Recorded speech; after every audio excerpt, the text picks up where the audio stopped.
In this video, you're going to find out about spinal stenosis. You're going to find out what is spinal stenosis, how can it cause sciatica, what particular symptoms to look out for that might be an indication that your sciatica is caused by spinal stenosis, and of course, more importantly, how you get better, which you can do even though you've got spinal stenosis. So let's start with what's spinal stenosis. You may or may not have heard of spinal stenosis, but let's quickly recap what we're talking about. Obviously, in terms of the spinal column, we have one vertebrae upon another, and in between those vertebrae are intervertebral discs. Now, what spinal stenosis refers to is a narrowing of the gaps where the nerves come out between each individual disc. Now, in order to explain this, I'm going to demonstrate it with a couple of cardboard boxes and a cushion. So here we have a vertebrae and then a disc that sits on top of the vertebrae and then another vertebrae that sits on top of the disc. And this is our structure of our back. Now in this instance, we've got a nice healthy disc and it's got good height. And so the relevant bits of this are the gap between one vertebrae to the next. This is where the nerve comes out. So the nerve comes out the side here. And so the larger the gap that there is between one vertebrae and the next, the larger that gap is where the nerve comes out. So what happens as we age is that we start to lose water content in our disc, and that means that there is an effect on the height of the disc. It starts to reduce in its height. So let's age this spine and see what happens.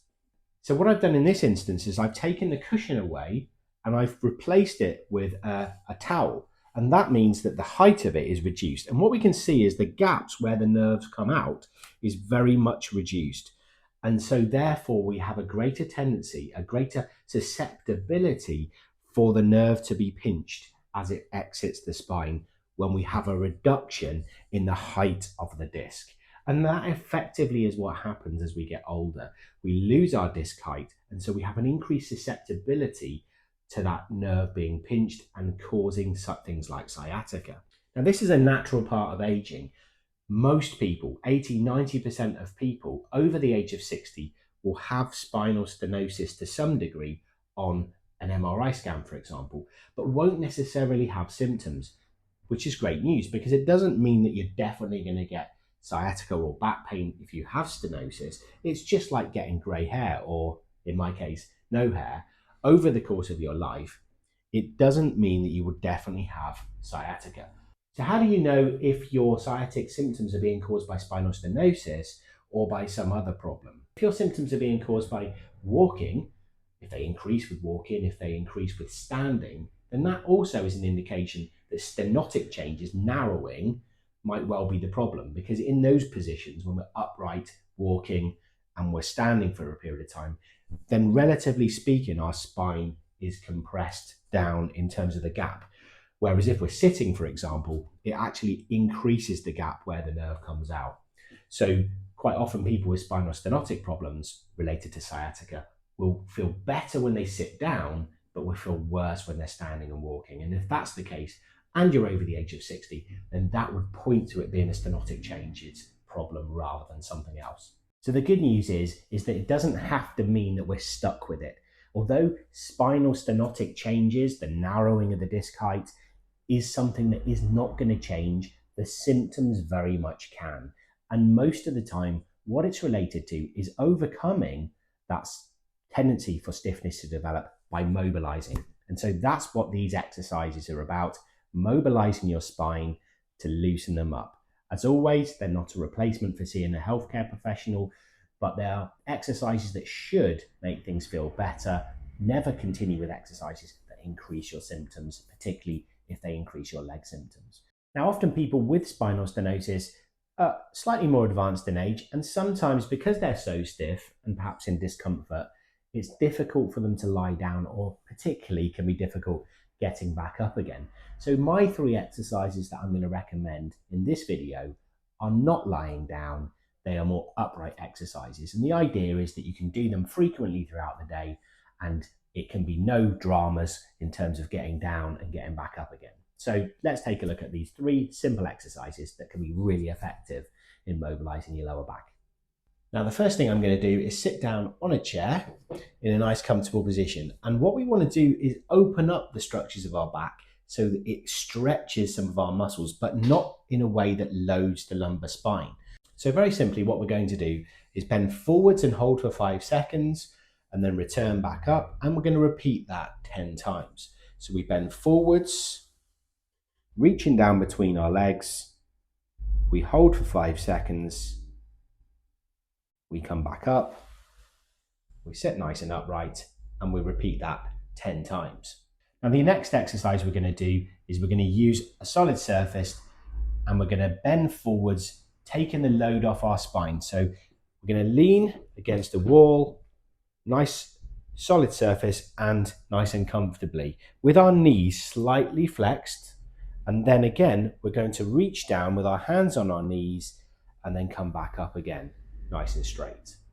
So again, down, we'll hold for about 5 seconds and then come back up. Now, after we've done the exercise where we go straight forward and down and back up, we will then do a slight variation where we move slightly to one side. So we're going to put one hand on top of the other and place it on one leg and then slide down towards that foot, back up, and we'll repeat this 3 times. Back up, and again, back up, and then we'll repeat it on the other side. So again, with the knee slightly flexed, one hand on top of the other, bend forwards, back up, bend forwards, back up, and a third and final time, down, back up. And this exercise is designed to take load and pressure off the back whilst at the same time opening up the structures of the lower back, stretching the muscles gently and mobilizing the lower back. Now, although being upright and leaning backwards is something that can provoke symptoms with spinal stenosis because, of course, you are narrowing an already narrowed area, which can further pinch the nerve, we do actually want to do some exercises, if we can, back towards that direction. And so, with caution, I recommend that you stand against a wall and basically just take one leg and take it back behind you. And you repeat that 5 times on one leg, keeping the leg straight. So notice that I'm not leaning forwards as I do it, and I'm not bending the knee as I'm doing it. I'm keeping the leg straight, and the range that you use is actually quite limited. But what we will be getting there is a slight closing down of the area, but in a way that is in an unloaded position. And then we'll repeat it the same 5 times on the other side.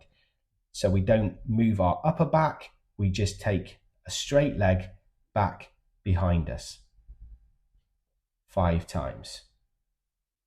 Now, it's very important that if you are in a lot of pain that you don't work through pain.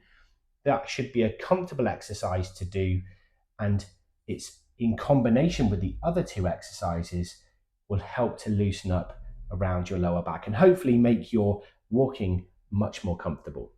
Now, of course, there are plenty of other exercises that can be beneficial to spinal stenosis, particularly when it comes to stretching around the glutes. So I've done a video, which I'll put a link at the end, which also covers that type of stretching. So in summary, spinal stenosis is normal. We have it as we get on in later life. It's a normal process of aging where we lose our disc height and therefore our spines are more susceptible to being stiffer. But there is something we can do about it, especially if symptoms arise which are related to having more stiffness and narrowing at our discs. Now, we're not going to change the structure, but we are going to change the function. And that means that we keep our backs mobile and we keep our muscles strong. And by doing that, we can reduce or eliminate symptoms or even stop them happening in the first place. So I hope that really was helpful to you, and I wish you the very best of health.